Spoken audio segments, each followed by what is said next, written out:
I never owned a watch until I was 30. Strangely, I think the first year where I sensed getting older.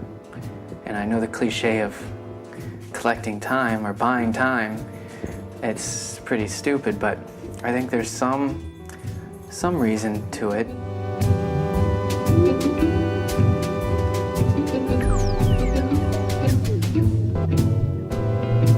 The way I've kind of distributed them is I put the LEDs here, and then I basically put my focus on Swiss digital, you know, the actual mechanical digital watches that were trying to compete with the LEDs.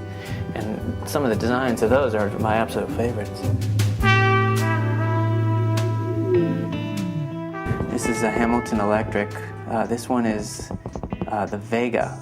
It was designed by Richard Arbib. He's one of my few watches from the 50s.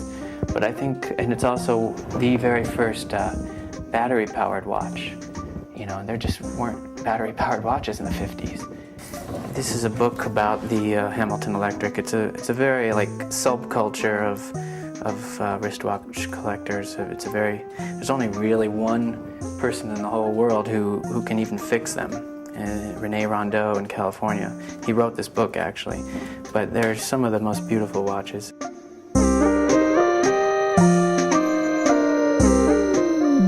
I find this watch really interesting because Stanley Kubrick hired Hamilton to create a watch for 2001, Space Odyssey.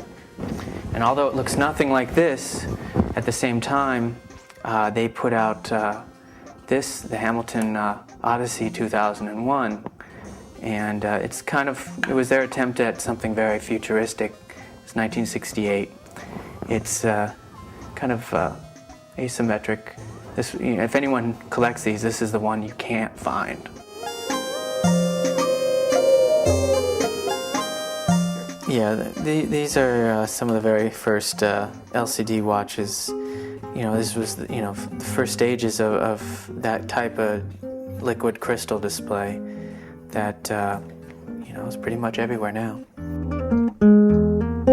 When I first started selling, and still to this day, the majority of my customers are from the UK.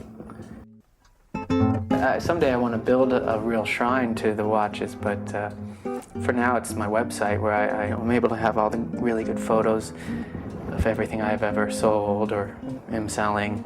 I think I've collected all I could collect of the era.